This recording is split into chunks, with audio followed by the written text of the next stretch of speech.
empezar a grabar. Hecha la introducción, les voy a compartir un PPT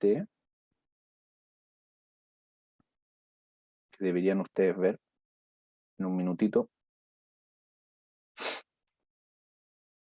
Dice ahora que pueden ver la pantalla. Bien, entonces les comentaba yo, vamos a conversar un poquito sobre la teoría de la agencia y ciertos conceptos sociológicos clave que nos resultan relevantes para comprender, para tener una entrada, ¿cierto? Es un enfoque. En sociología, como en todas las disciplinas, hay muchos enfoques distintos, ¿cierto? Pero en el que nos interesa involucrarlos a ustedes es en aquel que pone en primer plano la importancia de los actores sociales y de la capacidad que tienen los actores sociales de establecer relaciones con otros para ir en la medida que van estableciendo esas relaciones, produciendo un mundo social, ¿cierto? Todo esto que nosotros llamamos la sociedad es consecuencia, ¿cierto? Es algo que se hace posible a partir de que hay muchísimas relaciones que están produciéndose, que están llevándose adelante, y a la suma total de esas relaciones, de todas las combinaciones, digamos, de acción e interacción posible, le llamamos en conjunto la sociedad. Pero cuando nos metemos un poquito adentro, empezamos a ver que el compuesto básico de esa gran aglomeración de acciones y de personas que llamamos la sociedad se compone básicamente de interacciones, ¿cierto? De relaciones entre seres humanos, y esos seres humanos, por supuesto, como habíamos visto en las clases anteriores, con su ambiente, ¿cierto? Eso es algo que también se ha ido incorporando en las ciencias sociales de manera muy fuerte. Entonces vamos a ir conversando un poco sobre eso, sobre aquellos conceptos básicos que necesitamos tener en mente para tratar de ir generando una visión coherente, o al menos tener desde dónde iniciar una reflexión en torno a este gran conjunto de elementos y relaciones que llamamos la sociedad, ¿cierto? Entonces, para eso vamos a ver una de las teorías que pretende ofrecer una entrada, una puerta de entrada a la comprensión de la sociedad, que es la teoría de la agencia. Es muy relacionada con lo que Gustavo le estuvo conversando la clase pasada, que es el enfoque orientado al actor. Hay enfoques orientados al actor a partir de los cuales se derivan ciertas metodologías de investigación. Eso es lo que estuvieron conversando. Ahora vamos a ver la parte un poco más teórica, en que se sustentan también esas metodologías que nos permiten aproximarnos a la vida concreta y a las relaciones concretas que mantienen estos actores sociales entre sí.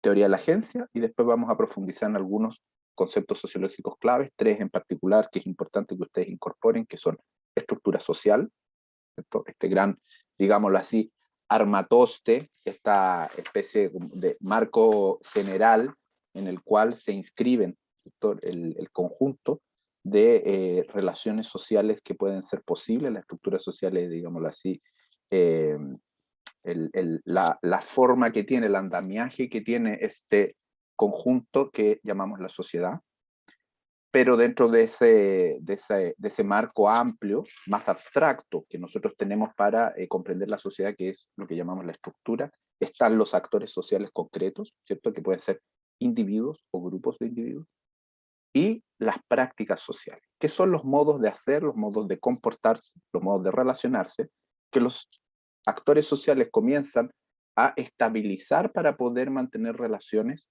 más o menos coherentes y constantes entre sí. Si cada uno hiciera cualquier cosa en cualquier momento, sería un poco difícil vivir en sociedad. Y nos vamos a ir dando cuenta a la medida que vamos avanzando en esta clase, que podemos identificar muchas formas de práctica social, es decir, formas de acción que no son espontáneas, sino que se han rutinizado, que se han hecho, eh, digamos, naturales, se han ido normalizando, ¿ya? Son formas de actuar respecto a las cuales se sabe que pueden tener ciertas consecuencias y se sabe que hay otros que esperan que se actúe de cierta manera, y por ende, en esa interacción que responde a expectativas, que responde a ciertas formas en que ya se conoce cómo operar, cómo comportarse, se va constituyendo la práctica social, que vamos a ver con un poquito más de detalle. Como les digo, no es la pura acción espontánea, sino aquella acción que llevamos adelante porque sabemos cómo hacerlo y que tiene determinadas consecuencias que son significativas para otros. ¿ya? Entonces, la práctica social es esa forma más o menos estabilizada de relación con otros, ¿ya? Vamos a irlo viendo con un poquito más de detalle. Bien, primero para tratar digamos así, incorporarnos o sumergirnos en esto, en estos temas sociológicos que responden a algunas controversias que ya son viejas en términos de la disciplina misma, ¿cierto? Son discusiones que se han dado en sociología respecto a qué es lo más relevante que tenemos que observar, que es por dónde, digamos, tenemos que entrar a observar aquello que llamamos la sociedad, qué es más importante, y que observemos las estructuras, es decir, toda esa, el, todo aquello que da forma a un orden más amplio, mayor, que nos permite comprender que exista esta construcción que es supraindividual, más que la suma de los individuos, ¿cierto? Hay un orden mayor, que es lo que llamamos la sociedad, y entonces muchos autores decían, bueno, lo más importante que tenemos que observar es la estructura, ¿cierto? En conjunto de los individuos y sus interacciones forman una estructura que es más amplia que ellos, ¿cierto? Tanto en términos de magnitud como temporalmente, porque la estructura se mantiene a través de la historia o puede cambiar a través de la historia, pero sobrepasa, digámoslo así, la vida finita de los individuos. Entonces podemos entrar por ese lado, una perspectiva más macro, o podemos entrar por otra parte a observar la sociedad, que es poner atención específicamente a lo que los actores sociales, ¿cierto? Los elementos componentes de esta gran estructura que llamamos sociedad, realizan entre sí, las interacciones que tienen, la voluntad que presentan, el sentido que otorgan a su acción, etcétera. Todo ese micromundo de interacciones entre seres humanos es lo que tendríamos que observar, es decir, poner atención a lo micro, a los individuos, ¿cierto? Esa sería otra entrada. Entonces, usualmente esto se ha considerado una discusión eh, gruesa, muy, digamos, estructurante del problema sociológico, que es por dónde partir o por dónde es más relevante observar la sociedad, por el lado de la estructura, que es el resultado de una larga historia de interacciones y que logra configurar algo mayor a los individuos, un orden, un sistema, ¿cierto? Una especie de edificio, ¿cierto? Dentro del cual vivimos en conjunto, o las pequeñas interacciones que se dan cara a cara, digamos, minuto a minuto, entre los individuos que habitan la sociedad. Les pongo acá esta tira cómica de Mafalda porque me parece que ilustra muy bien esa especie de paradoja en la cual vivimos todos quienes habitamos en sociedad, que vivimos en conjunto y vamos realizando acciones que a lo largo del tiempo terminan por generar un orden que nos obliga, ¿ya? Fíjense en la tira cómica, Mafalda va recorriendo la ciudad, ¿cierto? Y se va encontrando con ciertas prohibiciones. Prohibido girar a la izquierda, prohibido fijar carteles, prohibido estacionar. Y mira la reflexión que hace, que es muy sociológica, me parece que Mafalda en este sentido va al punto que justamente sintetiza la discusión, una de las discusiones más importantes de la disciplina, que es, dice, reconforta ver cómo poco a poco el hombre, se entiende el ser humano, ha ido logrando dar rienda suelta a su libertad de limitarse, ¿no? Es decir, acá hay una paradoja que tiene que ver con que las mismas interacciones de los seres humanos entre sí, esa libertad de la cual todos sentimos que en alguna medida gozamos, tiene como consecuencia el ir generando un orden que es mayor que nosotros, por ejemplo, las prohibiciones, ¿cierto? O los permisos, las libertades más amplias que tenemos, etcétera, pero que nos obligan a comportarnos de cierta manera y ya no dependen de nosotros, sino que forman parte de aquello que nosotros llamamos la sociedad, las normas, ¿cierto? O el orden social, los derechos y las obligaciones, cualquiera forma que las prohibiciones, cualquiera sea el título que le queramos dar, estamos en esa especie de paradoja de que por mucho que individualmente tengamos cierta libertad de acción, esa misma libertad de acción ha ido formando un orden que nos obliga a comportarnos de cierta manera y no de otras. Hay cosas que están permitidas y cosas que no están permitidas. Y eso ya no depende individualmente de cada uno de nosotros, aun cuando sabemos que los que han originado todas esas restricciones o posibilidades son los mismos humanos en esa libertad de haber creado en conjunto una sociedad, ¿ya? Entonces estamos como en esta paradoja. Actores sociales, individuos que son libres para comportarse e interactuar mutuamente, que generan un orden mayor, y ese orden mayor significa también una restricción a las posibilidades de la acción humana, ¿ya? Ordenan la acción humana de alguna manera. Entonces estamos como atrapados un poco en esta paradoja, y la discusión que les comentaba yo anteriormente tiene que ver con eso. Bueno, ¿y qué es lo más importante? ¿Esas estructuras que han sido creadas por la acción de los humanos, o esta acción que los humanos tienen siempre la posibilidad de continuar realizando y que es productora de un orden mayor, pero que siempre va a estar presente, y por ende los sociólogos o sociólogas discuten respecto a qué es lo más importante, lo macro o lo micro, ¿eh? Bueno, la propuesta acá, a propósito de mantenernos en un enfoque que es orientado al actor, pero que no desconoce esta paradoja de, llamémosla así, la paradoja de Mafalda, de que hay, a partir de esa libertad de acción de los propios individuos, su capacidad de acción, se genera un orden mayor que también tiene muchas consecuencias. Hay un punto intermedio para entrar, que es lo que llamamos las prácticas sociales.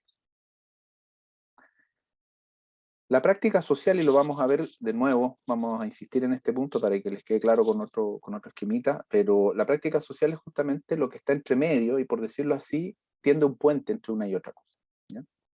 ¿Cómo nos podemos explicar que los actores sociales, en su libertad, en su capacidad de actuar mutuamente y de tomar decisiones, han generado estructuras sociales que hacen que estén obligados a comportarse de unas maneras y no de otras, o que cuando nos comportamos de una manera en que la estructura social dice que no debe ser, resultamos teniendo que enfrentar sanciones o castigos, etcétera, o premios por comportarnos de una manera en que la estructura social avala que debe ser así?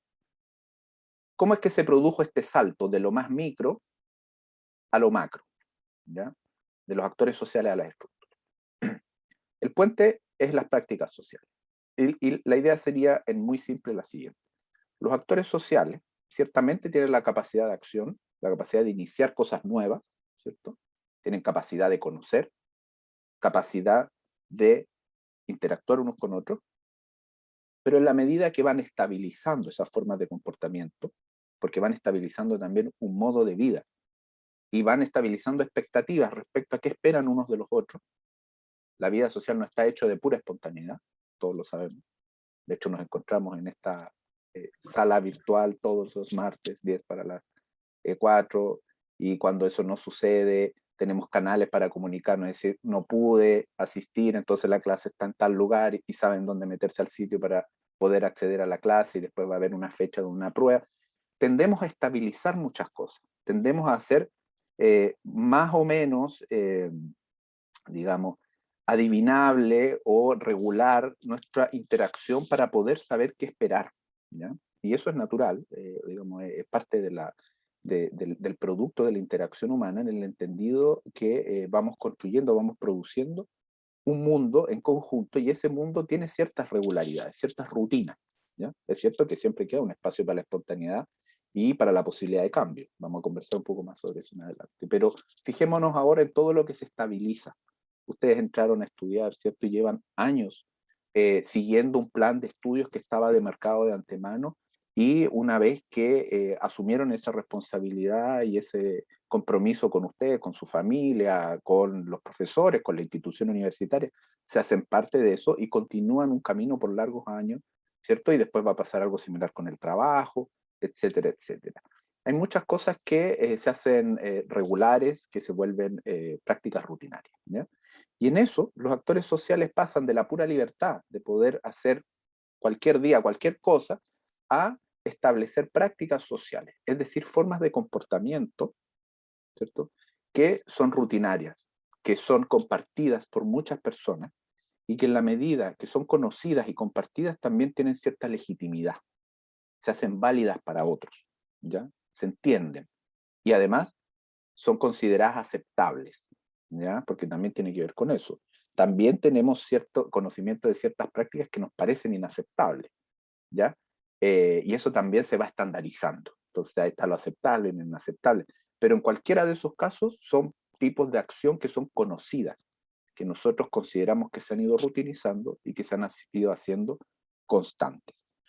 Prácticas podemos encontrar de los más variados tipos, ¿cierto? Les estaba comentando recién algunas respecto a prácticas educativas, por ejemplo, encontrarnos en la sala de clases. Si estuviéramos en presencialidad, probablemente yo estaría delante de ustedes hablando y todos ustedes sentados en una cierta disposición del cuerpo y de la atención para conversar conmigo, escuchar lo que les estoy contando, hacer preguntas cada cierto momento. Hemos también incorporado una cierta práctica educativa que tiene una determinada forma. ¿Podríamos cambiarla? Sin duda. Podríamos sentarnos en círculo, por ejemplo, y tener otro tipo de interacción, pero seguiría siendo una práctica educativa en la medida que la pudiéramos estabilizar y llevar adelante sostenidamente y fuera considerada válida o legítima o comprensible al menos para todos. Cuando se inició la pandemia, tuvimos que encontrar esta solución, digamos, transitar más bien a esto que era esto de la educación virtual era una de las variantes posibles, una especie de apéndice de la educación presencial, ahora se transformó en la educación, digamos, la práctica educativa más dominante o predominante que tenemos, la hemos ido incorporando, y lo transformamos en una práctica educativa que ahora somos capaces de llevar adelante sin mayor problema. ¿Se entiende? Y así podemos encontrar muchísimos tipos de prácticas, la práctica investigativa de los científicos, ¿cierto? La práctica la práctica laboral de quienes realizan ciertas ocupaciones, y así también en los casos que ustedes investiguen se van a ir encontrando con ciertas prácticas, es decir, formas de acción que se van haciendo sostenidas, se rutinizan, se van eh, haciendo compartidas por muchos actores sociales, respecto, por ejemplo, a la resistencia a ciertos proyectos de transformación. En este caso, por ejemplo, hay varios grupos que están trabajando con proyectos hidroeléctricos, van a ver que hay ciertas formas de protestar, ciertas prácticas de resistencia, ciertas prácticas de oposición al proyecto que se van haciendo comunes, ¿ya? Desde una marcha hasta la publicación en la prensa, redes sociales, el uso de redes sociales para visibilizar las causas, etcétera. Todas esas son prácticas sociales que las podemos ir aglomerando en conjuntos de acciones y les decimos, bueno, estas son prácticas de resistencia a los proyectos extractivistas, por ejemplo. O estas son, también las empresas tienen prácticas para poder llevar adelante sus empresas, ¿cierto?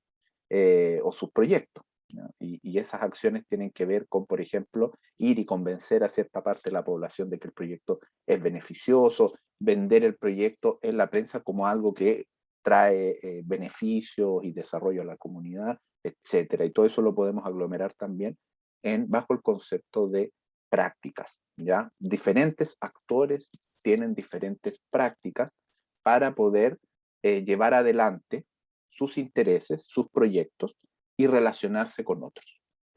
Ahora bien, yo les digo, las prácticas se van haciendo rutina, se van haciendo regulares, constantes y van siendo conocidas por otros y reconocidas como válidas por otros, sin duda, pero siempre esto tiene un límite también. Muchas veces la práctica de un grupo social va a ser contrarrestada con la práctica de otro grupo social que está en oposición a aquello, ¿no? No todas las prácticas sociales están totalmente difundidas por la sociedad, ¿ya? Siempre van a haber grupos que tienen prácticas distintas y a veces prácticas sociales opuestas, ¿ya? Incluso podríamos decir, hay prácticas sociales que son reconocibles, son rutinarias y además pueden ser también, por ejemplo, ilegales. Cualquiera de nosotros sabe que hay gente que se dedica, por ejemplo, a la delincuencia y lo sabe hacer de una manera en la cual ya tienen incorporado ciertas habilidades, ciertas capacidades, tienen un modo de acción que se ha hecho regular y rutinario. Y aún así, ese modo de acción regular y rutinario, siendo que es reconocido por nosotros, porque sabemos que existe y lo podemos reconocer, no lo aceptamos, incluso la institucionalidad lo combate, lo trata como algo ilegal, lo persigue eventualmente, ¿cierto? Pero para que eso sea posible, tiene que haberse hecho una práctica. Solo así vamos a poder ponerle un nombre y decir, esta es la práctica delincuencial de cierto grupo, ¿cierto? El crimen organizado, por ejemplo, etc. Y así en distintos grupos, ¿ya? Algunas legales, otras ilegales, otras más legítimas, otras menos legítimas, pero en la medida lo interesante darnos cuenta que estos actores sociales producen formas de acción, modos de acción, quehaceres cotidianos, que se van sosteniendo en el tiempo y que pueden ser utilizados por otros para realizar, para lograr fines similares o para entenderse con esos otros actores sociales que ocupan las mismas prácticas. ¿Ya? ¿Por qué les decía yo que este era el puente? Porque cuando estas prácticas sociales se hacen sostenidas en el tiempo, se regularizan y se van haciendo complejas, a la larga, desde nuestra perspectiva de cientistas sociales, lo que tenemos son estructuras. ¿Ya? Desde los actores sociales van emergiendo prácticas que van haciendo más sólidas en el tiempo, y cuando nosotros ya observamos que eso se ha mantenido por mucho tiempo y forma parte, digámoslo así, del andamiaje a partir del cual podemos comprender una determinada época en la cual vivimos en conjunto, ya le podemos llamar a eso, mira, esto forma parte de la estructura de la sociedad. ¿Esa estructura puede cambiar? Sí, puede cambiar, pero para eso tienen que cambiar las prácticas, y las prácticas se van solidificando. Y es difícil que las prácticas cambien, pero recordemos siempre que dependen de los actores, entonces siempre hay un margen de posibilidad de que puedan transformarse. Y así pasa a través del tiempo. ¿Ya? Entonces, actores sociales o estructuras, nosotros elegimos entrar por las prácticas sociales, y eso nos conecta con los actores sociales, que son quienes realizan las prácticas, y nos conecta con las estructuras que son la consecuencia a largo plazo de estas prácticas que se han sostenido en el tiempo. ¿Ya? Nosotros, imagínense, tenemos a partir de esta práctica educativa que se está haciendo ahora en esta aula virtual, pero hay cientos de aulas virtuales operando de una manera similar, y todos compartimos la práctica, ¿cierto? Y la validamos y que consideramos que está bien y que hemos logrado sostener un sistema de educación superior universitario en Chile que tiene características similares. O sea, ya va adquiriendo la magnitud de una cierta estructura, ¿cierto? Un sistema educativo superior sostenido en prácticas muy similares que todos compartimos. Ustedes podrían cambiarse de universidad y se encontrarían con prácticas similares y podrían rápidamente adaptarse y continuar ahí sus estudios. ¿Entienden? Entonces, se nota ahí cuando hay cosas que no dependen solo de nosotros, sino que están compartidas por muchos individuos, y eso forma parte de estas prácticas que nos permiten a la larga observar estas estructuras de más amplio alcance en términos de tiempo y espacio. Ahora bien, vamos a detenernos un minutito en otro concepto que es interesante pensar, y lo vamos a pensar en términos de los actores, ¿ya? Porque yo les comentaba, Gustavo ya les introdujo ese concepto del enfoque orientado al actor. O sea, nos interesa comprender estas cuestiones, estos problemas sociales en los territorios rurales, ¿cierto? Recordemos nuestro curso de Sociedad y Cultura Rural, en este caso, los territorios rurales, pero desde enfoques que sean orientados al actor, ¿ya? Y de hecho, la investigación que ustedes tienen que hacer tiene que estar permanentemente atendiendo a la vida concreta, al modo en que los actores sociales aparecen en la escena social, se relacionan con otros, visibilizan su acción, sus intereses, etc.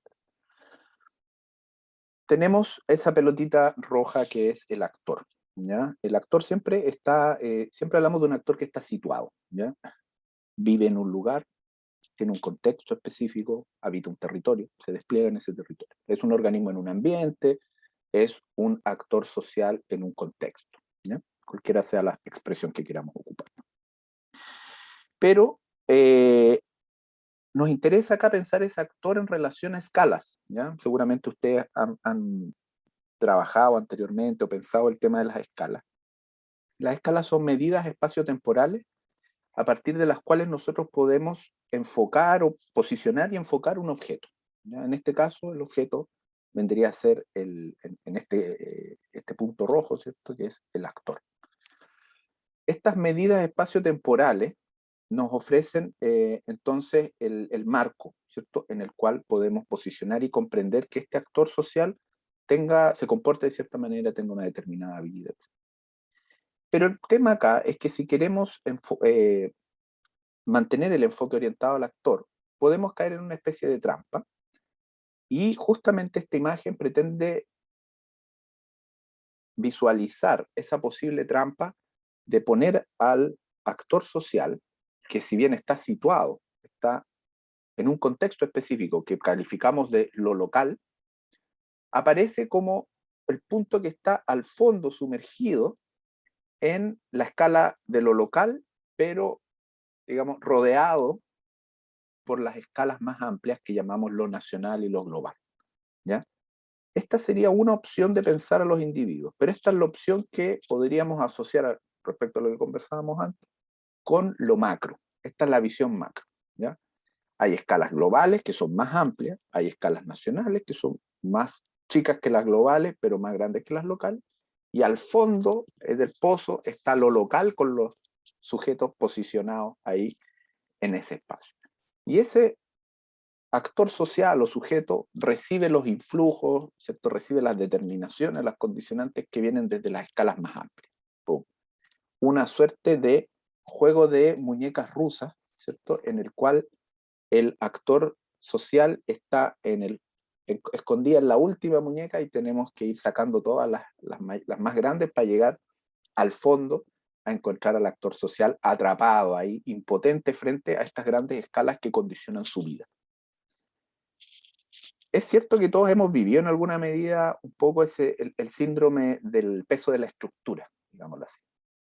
En una forma muy trivial de plantearlo, cuando sentimos que todo se decide en Santiago, todo el centralismo, ¿cierto? Es el peso de la escala nacional sobre nuestra vida, no tenemos capacidad de decidir. O cuando decimos, oye, el imperialismo, ¿cierto? Todas estas grandes potencias del mundo que deciden lo que tenemos que hacer, todas estas cosas se deciden en otra escala, en la escala global. Y nosotros somos una especie como de, ¿cierto? Receptores pasivos de todos estos influjos que vienen, sea desde la escala global o desde la escala nacional, pero son todas formas de opresión que recibimos nosotros finalmente. Es una especie, podríamos decir, de forma simplificada y fácil de comprender, en la cual todos hemos padecido alguna vez un poco esta idea de estar en el fondo de una estructura social respecto a la cual somos más o menos impotentes, ¿ya? Y tiene que ver esto mucho con la visión estructuralista de decir, mira, el actor social es más bien una especie de efecto o recibe, o más bien su, recibe las consecuencias de lo que pasa en las escalas más amplias, ¿cierto? Y él está ahí encerrado al final. Pero el tema es que la vida social es más fluida y más dinámica que eso. De hecho, todas las escalas están compuestas y tienen que estar compuestas de alguna manera, o ser producto de la vida en común de varios actores sociales que mantienen relaciones entre sí. Entonces, en vez de verlo como un cajón que está, como un set de cajones que está puesto uno dentro de otro, ¿ya? Lo interesante es poner de relieve al actor social y pensar tenemos un punto rojo, pero acá tendríamos que multiplicar muchísimo los puntos rojos, porque son muchos actores sociales los que mantienen relaciones entre sí. Y en la medida que se van desplegando esta acción y estas relaciones de actores sociales entre sí, también se va relacionando con las distintas escalas, ¿ya? Es decir, es cierto que habitamos lo local, pero hay muchas cosas que afectan lo local y que llegan directamente a entrar en contacto con los actores sociales. Es decir, el actor social está siempre en alguna medida, en la medida que se conecta con otras escalas, es porque concretamente está pudiendo tener acceso a esas otras escalas en la medida que esas otras escalas existen solo como cuestiones bien concretas. Por ejemplo, cuando yo les hablaba, la tiranía de Santiago, no, las decisiones se toman en Santiago porque allá es donde se formó el Estado, y el Estado, ¿cierto?, decide cómo tenemos que vivir nuestra vida. Bueno, ese Estado, centralizado y todo, con mayor fuerza en Santiago, etcétera, ha distribuido una serie de instituciones por todo el país. Y nosotros, ese influjo de lo nacional, que muchas veces denunciamos, ¿cierto?, con bastante razón, pero también está presente en nuestro espacio local. Y cuando decimos, oye, esto es de escala nacional, muchas veces es porque estamos entrando en contacto, en interacción con espacios institucionales o con procesos institucionales que son la forma, que son el modo en que aquello que llamamos lo nacional se presenta en nuestro territorio, ¿ya? Y eso pasa cuando tenemos relaciones, establecemos vínculos o relaciones con instituciones estatales, también con empresas privadas, ¿cierto? Con distintos tipos de entidades que tienen representantes humanos, pero que también son constructos más amplios, institucionales le llamamos, ¿cierto?, que entran en contacto específicamente con los actores sociales de alguna manera. Es decir, el actor social entra en contacto con estas escalas, porque estas escalas son también parte de la relacionalidad que tienen. ¿Cómo se hace presente lo global, por ejemplo, para los actores sociales que viven en los espacios locales? Usamos ropa producida en China. A los que les guste más pueden ir a comer a la comida rápida, que son marcas transnacionales, ¿cierto? Que por mucho que, digamos, pertenezcan a lo que nosotros llamamos un espacio global, están presentes en las ciudades y en los territorios locales, ¿ya? Ir a comer al McDonald's es, por decirlo así, poner un pie en una red transnacional de servicios de alimentación que además soportan un cierto modo de vida, incluso algunas donde han rutinizado ciertas prácticas para poder ofrecer exactamente lo mismo a un habitante de Valdivia, un habitante de Hong Kong, un habitante, ¿cierto?, de Washington. Y aún así, esa interacción se está dando en un espacio local, pero nos conecta a una escala distinta, donde se abren otras relaciones, ¿cierto? Y donde existen redes que superan el espacio local. Entonces, ¿cuál es la idea? Salir un poco de esta idea de la escala como cajones y tratar siempre desde los actores sociales comprender cuáles son las relaciones que están vinculando a ese actor con su espacio local, con el espacio nacional de manera bien concreta y con el espacio global, porque hay redes globales con las cuales nosotros también nos conectamos. Y eso nos abre hacia ciertas escalas de relaciones globales, pero también eso está sucediendo siempre en el espacio local donde vivimos, ¿ya?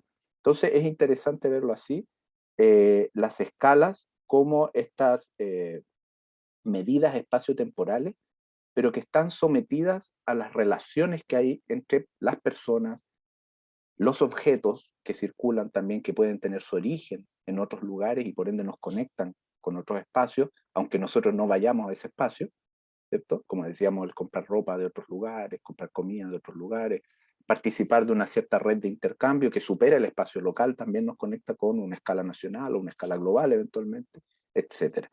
Entonces, volver a los actores sociales, no para pensarlos como estando atrapados dentro de un set de cajones, digamos, respecto a los cuales es más o menos impotente, para pensar al actor social como el articulador de estos distintos espacios. Estos espacios no existen si no es porque hay actores sociales que están entrando en relaciones, haciendo posible estos espacios, y además donde hay muchísimos espacios locales que también están entrando en relación entre sí, y lo que nos permite entender que hay ciertos espacios que a la vez que siendo locales son también nacionales para otros, o son globales para otros. ¿Se entiende?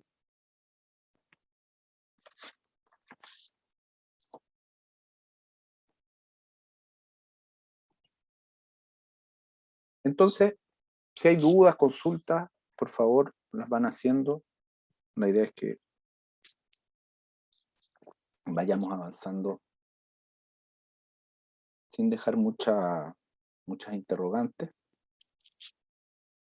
Entonces, volvamos a lo que estábamos conversando inicialmente. Lo voy a plantear de un modo esquemático para que quede muy claro. Estuvimos conversando de estructura o actor social, una salida intermedia que son las prácticas, y pensar también al actor social como el articulador de las distintas escalas. Las escalas básicamente las distinguimos unas de otras porque tiene que ver con cómo nosotros comprendemos y cómo nosotros nos aproximamos a distintas relaciones y una cantidad de relaciones diferentes, ¿ya? O sea, si que ponemos, digámoslo así, el problema de la escala está muy vinculado al observador, ¿ya? Entonces, si nosotros observamos de una manera acotada las relaciones que mantiene un actor social con otros en un espacio reducido, probablemente vamos a estar enfocándonos muy fuertemente en lo local. Pero si si empezamos a considerar las relaciones que ese actor social tiene con otros actores sociales y con otros actores sociales a partir de ciertos objetos, por ejemplo, como les decía, que consume, que utiliza y todo, podemos ir ampliando ese nivel de observación y vamos a ir viendo cómo en torno a los actores sociales se articulan más relaciones y vamos a ir accediendo a escalas de distinta magnitud, ¿ya?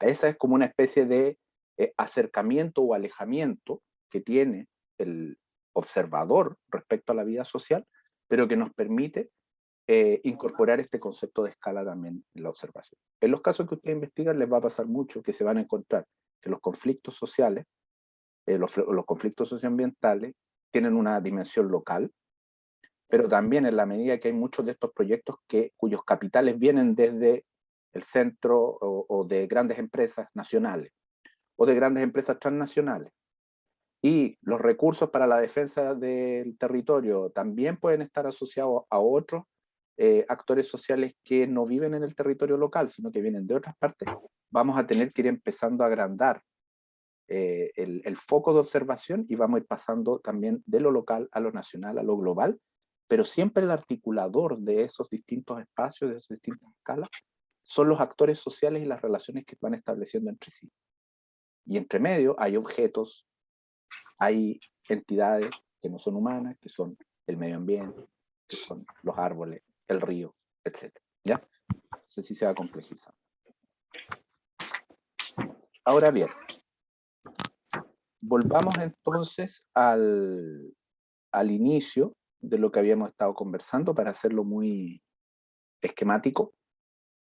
Tenemos una posible entrada a qué es el orden social, ¿cierto? ¿Cómo es posible que vivamos en sociedad? No, para eso hay que explicarlo desde la de la estructura, es decir, un enfoque macro sociológico. ¿Sí? Otra opción, que son otras escuelas, varias escuelas,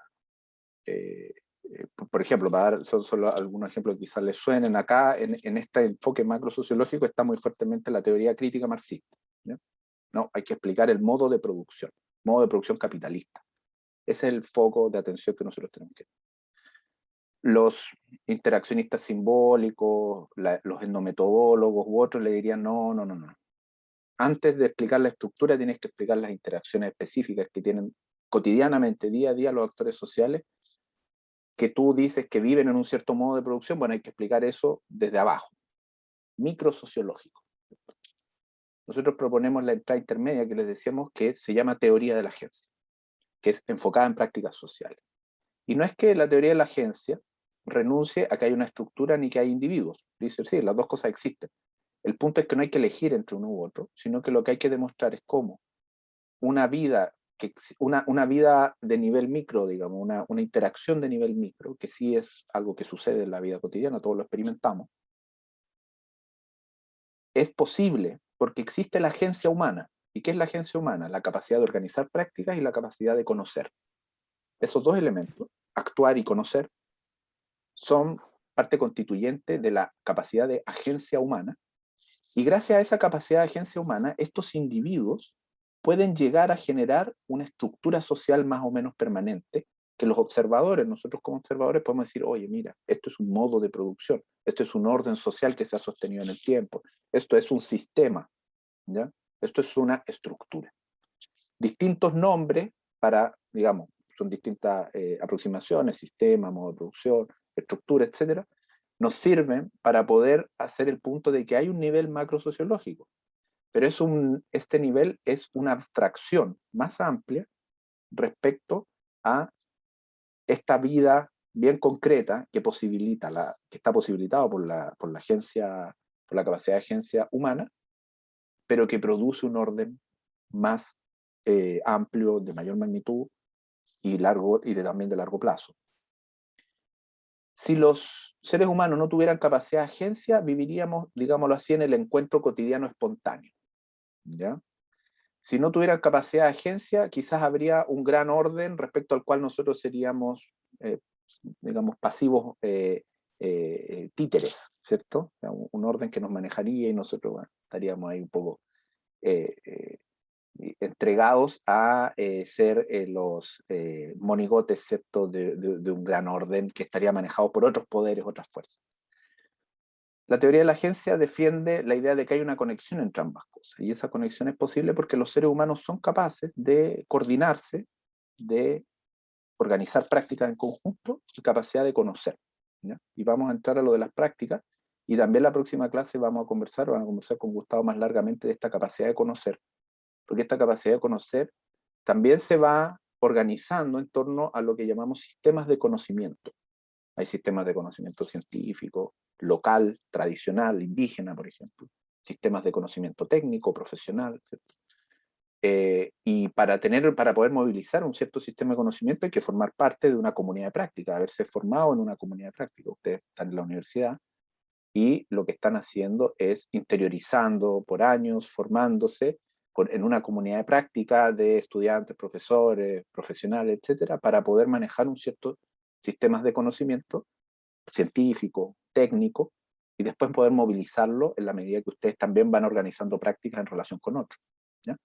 Esa es la agencia. La agencia humana es lo que permite que pasemos de lo micro a lo macro, que exista una sociedad y no solo un aglomerado de individuos.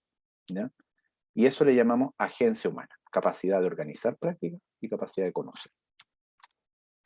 Entonces, para tener una definición así bien clara y lo menos ambigua posible, decimos la agencia se refiere a la capacidad de conocer y actuar. ¿No? Nosotros tenemos capacidades cognitivas, ¿cierto? De darle sentido al mundo, de conocer el mundo, interrogar el mundo, y a la vez de desplegarnos en él, hacer diferencias en él a partir de nuestra propia práctica, de nuestro propio movimiento y del movimiento conjunto que hacemos con otras personas para transformar el mundo. ¿Ya?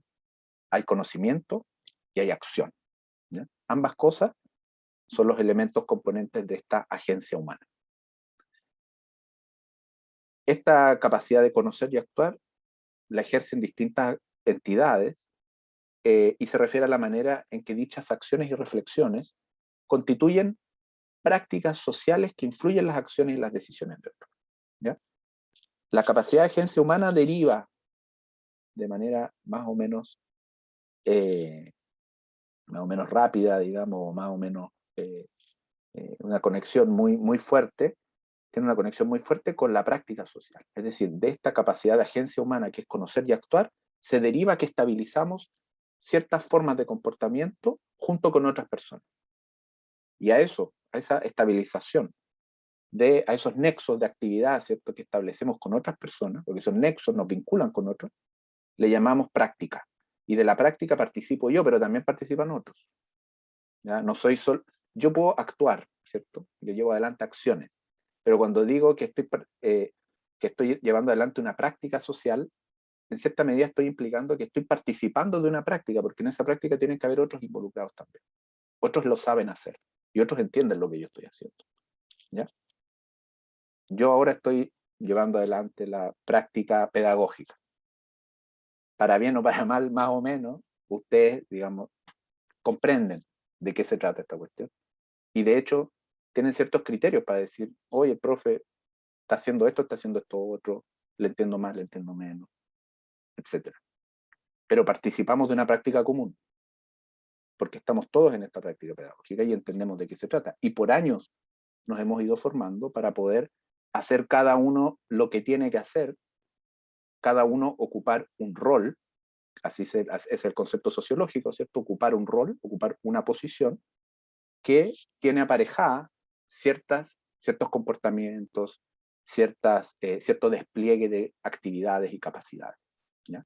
Cada uno ocupa un rol.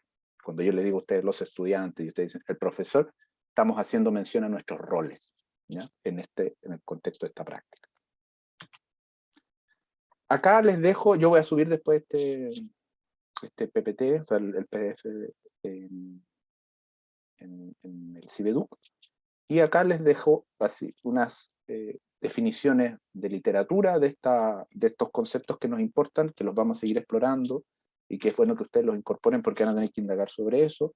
Ustedes mismos van a tener que empezar a observar cuáles son los actores sociales involucrados en su caso de estudio, y es decir, son todas aquellas entidades que tienen agencia en cuanto conocen y son capaces de organizar respuestas apropiadas y representar sus intereses de manera organizada.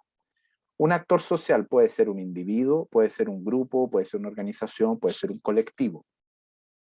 Incluso en la literatura contemporánea, en ciencias sociales, en sociología en particular y en antropología, tienen una interesantísima conversación o se ha dado un interesantísimo debate sobre respecto a si es que hay otras entidades que no sean humanas a las cuales podríamos atribuir capacidad de agencia, ¿ya? ¿Tiene agencia el río en la medida que con su movimiento condiciona la vida que tienen otros seres como los humanos, pero también otras especies, y va, digámoslo así, moldeando el espacio en el cual vivimos? ¿Tiene agencia el bosque en la medida en que el bosque también es capaz de hacer cosas? Eh, digamos, filtrar agua, dar alimento a otros seres. Ahora, a propósito de los descubrimientos que han hecho respecto a estas conexiones químicas subterráneas que tienen los árboles entre sí, ¿eso es agencia? ¿Tiene que haber conciencia para que sea una acción significativa o es quizás otra forma de agencia no humana? Bien, no vamos a profundizar mucho en eso, pero dado que estamos estudiando estas temáticas rurales, también podríamos levantar preguntas de ese tipo, ¿cierto? En el espacio, en el caso de estudio que nosotros estamos abordando, ¿hay otras entidades que podamos nosotros reconocer como colectivos, como conjuntos que lleven adelante formas de transformación del espacio o formas de movimiento común, en conjunto, que puedan permitirnos a nosotros decir que están ejerciendo alguna agencia sobre otras entidades? Es decir, obligándonos a nosotros también a comportarnos de una manera distinta. ¿Tiene la naturaleza esa capacidad? Es un interrogante, habría que debatir, es un debate actual súper interesante. ¿Tienen agencia, no tienen agencia? ¿Tienen otra cosa distinta a la agencia? Porque los humanos tienen agencia, entonces ellos quizás tendrían otra cosa, eh, el, etcétera, ¿ya? Dejo abierto ahí ese tema, pero es interesante, porque hay muchos autores que han insistido en que hay actores sociales, pero también hay actores no humanos, ¿ya? Que tienen que entrar en escena para que podamos comprender fenómenos que se dan en distintos territorios, y especialmente esto también viene al caso en territorios rurales. Piensen simplemente en las ontologías indígenas, es decir, la concepción de las existencias en pueblos indígenas, donde hay animales encargados de entregar mensajes muchas veces, o cuerpos, digamos, de agua, o espacios como el bosque, donde habitan espíritus y por ende hay una personalidad ahí, hay un otro que es significativo, que puede hacer cosas. Hay otras formas de vida en las cuales pueden aparecer actores que no son humanos y que son relevantes para entender un caso, un conflicto, una resistencia, etc. Lo dejo ahí nomás, lo vamos a seguir conversando, puede volver a surgir, pero tengan ahí el radar prendido, porque pudiera ser que en algunos de los casos que ustedes están estudiando se encuentren con algunas de esas interrogantes o de esas proyecciones que, digámoslo así, corren un poco la barrera de lo sociológico hacia el ser humano y su ambiente, ¿cierto? Y ahí la cuestión también se pone muy, muy interesante. Esa es la definición de actor social, una definición de la literatura. Tenemos una definición de estructura social. Espera un segundo. ¿Hay alguna pregunta? ¿No? Ya. Me interrumpen nomás porque yo no tengo cómo ver todas las manitos acá si es que la levanta. Estructura social, mecanismo de representación abstracto de un conjunto de relaciones más permanentes de la organización humana y que condicionan o modifican nuestra conducta individual y social. ¿Cierto? Conversamos sobre eso. Hay un orden superior a nosotros, que no depende de mí ni de ustedes, y que nos condiciona lo que podemos hacer, lo que no podemos hacer. Podemos encontrar que está bien o está mal. Podemos defenderlo, podemos resistirnos a ese orden, pero existe. Y la idea de la teoría de la agencia es comprender que eso no es un orden que nos supere del todo, porque es un producto de largo plazo de las interacciones humanas, pero tampoco lo podemos cambiar a pura voluntad individual, porque ese orden se sostiene en prácticas que están arraigadas, que son regulares, y tendríamos que empezar a cambiar nuestras prácticas para poder también cambiar esa estructura social que aparece como aquel orden más o menos característico dentro de una época, ¿ya? Ahora que hay una situación de emergencia climática en el mundo, es muy probable que comencemos a tener discusiones cada vez más atrevidas respecto a cómo cambiar el modo de vivir. La estructura completa de la sociedad va a tener que cambiar de alguna manera por dónde partimos. Y es muy probable que entonces nos veamos observando, reflexionando, criticando las prácticas sociales que tenemos súper arraigadas, sobre las cuales se sostienen estos modos de organización de la sociedad que son altamente contaminantes, que son perjudiciales, que han generado un cambio de origen antrópico, etc. ¿Se entiende? Entonces, estamos también en una coyuntura social súper interesante donde este tipo de cosas se muestran con más claridad que lo que podría haber pasado en un contexto de relativa calma. Por eso, de nuevo, insistir, la entrada de los conflictos sociales o las controversias sociales no es porque este curso en particular quiera hacer un curso exclusivamente de estudio de conflicto, es porque el conflicto nos sirve como una entrada, como una ventana que nos muestra con mucha nitidez ciertas dinámicas de transformación y cambio que se están dando en territorios rurales. ¿Ya? Porque a nosotros nos interesan los territorios rurales, pero ¿cómo entramos? Una de las entradas posibles, y un poco vertiginosa, digamos, es entrar a través del conflicto, la controversia, porque así es como se está, es un momento en el cual se manifiesta, se expresan de manera muy evidente una serie de dinámicas de cambio, de contradicción también, de tensión entre intereses que están inscritos en esos espacios rurales, y si no se resuelven, esos espacios rurales, digamos, van a seguir en esas situaciones de tensión. Entonces nos interesa en ese sentido. Y por último, prácticas sociales son nexos de actividades cuya organización genera regularidades que facilitan la comprensión del quehacer humano. Para que una práctica se vuelva relevante, para que sea posible siquiera que exista, esas prácticas sociales, ¿cierto? Requieren un cierto sentido, requieren ciertas competencias, las personas que las quieren llevar adelante tienen que aprender ciertas maneras de hacerlo, y tienen también que entrar en cierto contacto con algunos materiales que sirven para poder llevar adelante esas prácticas. Usualmente las prácticas tienen, como el mismo nombre lo dice, este aterrizaje bien concreto, pragmático, que tiene que ver con que la práctica es usualmente una, digámoslo así, una forma coordinada, regular, de manipulación de elementos del mundo. Entonces tenemos que tener ciertas competencias para mover, digamos, para utilizar ciertos materiales, y esa utilización de materiales tiene que tener un sentido, está orientado hacia ciertos fines. Voy a poner un último ejemplo nomás para hacer el punto, a propósito de estos conflictos, más bien problemáticas o problemas sociales que son difíciles de resolver porque están muy distribuidos.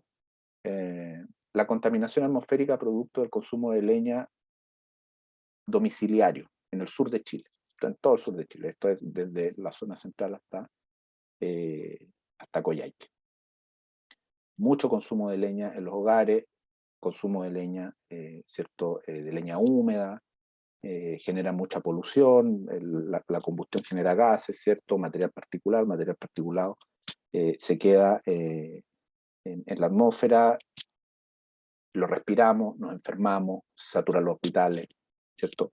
Un proceso, para ser bien gráfico y también bien dramático, es como si por calentar nuestras casas nos termináramos envenenando nosotros mismos. ¿Quién es el responsable? Todos los que utilizamos leña. ¿Ya? Entonces, ¿a quién es más difícil solucionar esos problemas donde no hay un villano, ¿cierto? O no hay alguien a quien apuntar y decir, mira, de ahí viene de todas partes. Es un esfuerzo colectivo por combatir un problema, o digamos, más bien, para adaptarse a un ambiente que es más bien frío, húmedo, se necesita generar calor, se necesita calefaccionar los hogares, pero por el mismo hecho de que los hogares están mal aislados, la producción de leña no está regularizada, etcétera, se genera esta contaminación, ¿cierto? Bueno, combustionar leña, quemar leña, es una práctica social que está súper internalizada, ¿cierto? Es súper difícil cambiarla también. Se habla mucho de transición. ¿Hacia dónde? Pellet, no sé, gas, etcétera. ¿Cómo producir esa transición? Es una de las interrogantes que se hacen los expertos. Pero antes de ver cómo se hace la transición hay que observar la práctica. Y la práctica está muy arraigada. ¿Y por qué está arraigada? Porque es algo que todos saben hacer y que tiene que ver con competencias en saber cómo desde cortar la leña cuando es necesario, empezar con un fuego pequeño, ¿cierto? después ir metiendo palos más grandes, leños más grandes, saber manejar el tiraje, saber, digamos, cuándo es suficiente digamos, de alimentación cuándo es suficiente, o digamos, cuándo no es necesario alimentar más la combustión, cuándo está bien prenderla, cuándo está mal, y eso empieza mucho antes. ¿Dónde tengo un contacto para comprar leña? ¿Cierto? Hay que estar involucrado en una cierta red también de comercio, en la cual yo puedo obtener el combustible que voy a utilizar para calefaccionar mi hogar. Entonces, en esta práctica que está tan arraigada, uno tiene competencias que ha ido adquiriendo con el tiempo, aprendió en algún momento a poder prender el fuego y mantener el fuego en la casa para calefaccionarla, tiene que ver con el manejo de ciertos materiales, ¿cierto? La leña, cortarla, saber cuál es la que sirve, cuando está muy húmeda.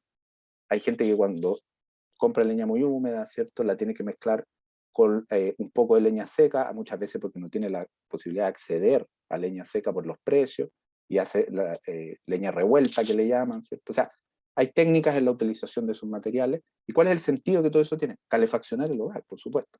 Mantener un nivel más o menos adecuado de confort térmico, ¿no? ¿Eso genera un problema en la medida que todos lo hacemos? Sí, en la medida que es una práctica social arraigada y que todos más o menos manejamos, produce otro efecto que nos pone en una situación problemática y que hasta el día de hoy, cierto, es parte de las discusiones sobre qué hacer con la calidad del aire en el sur de Chile. Solo para poner un ejemplo, digamos, de una práctica social muy arraigada, en la cual se combina competencias, materiales o materialidades y sentido, una cierta orientación de por qué estamos haciendo esa acción. Bien, acá les dejo otros conceptos, no me voy a demorar más en esto, estamos en la hora. Para que ustedes los miren con detención, también les van a servir discursos, redes, cultura, repertorios culturales, son todos conceptos que son muy útiles, y algunos ejemplos de actores sociales, solamente acá poniéndonos en el caso de el actor social estudiantil, por ejemplo, que durante los últimos años ha mostrado mucha capacidad para generar cambios sociales a nivel incluso estructural a la larga. El campesinado chileno, el actor tradicional o uno de los actores tradicionales más importantes de los territorios rurales,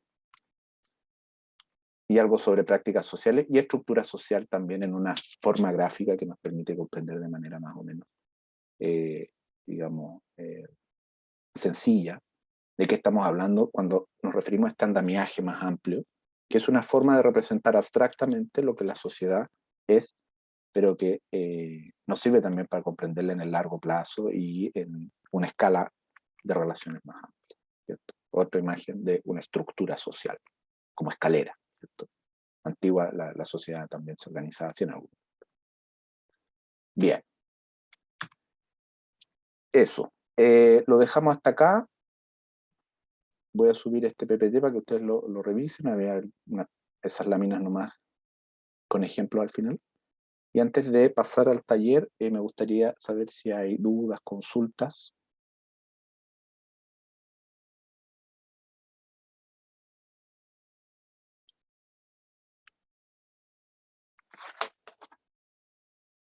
¿Queda más o menos claro? Sí, profe, todo claro. Ya. Gracias, Martina. No sé si hay alguien más que quisiera hacer una consulta, tuviera alguna duda.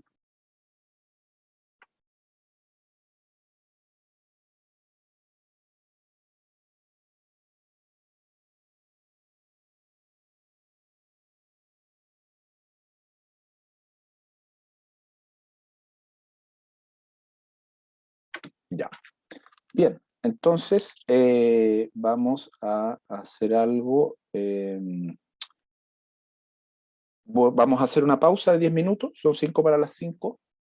Yo voy a cerrar la sesión simplemente para poder bajar este video y subirlo junto al PPT. Voy a volver a abrir la sesión inmediatamente para que ustedes puedan volver a ingresar, y ahí van a entonces encontrarse con Amanda y Félix para que puedan continuar el trabajo. Bien, que tengan buena tarde, buena semana y estamos entonces viéndonos en la próxima semana. Se encuentra la próxima semana con Gustavo y nos encontraremos la subsiguiente nosotros. Que estén muy bien.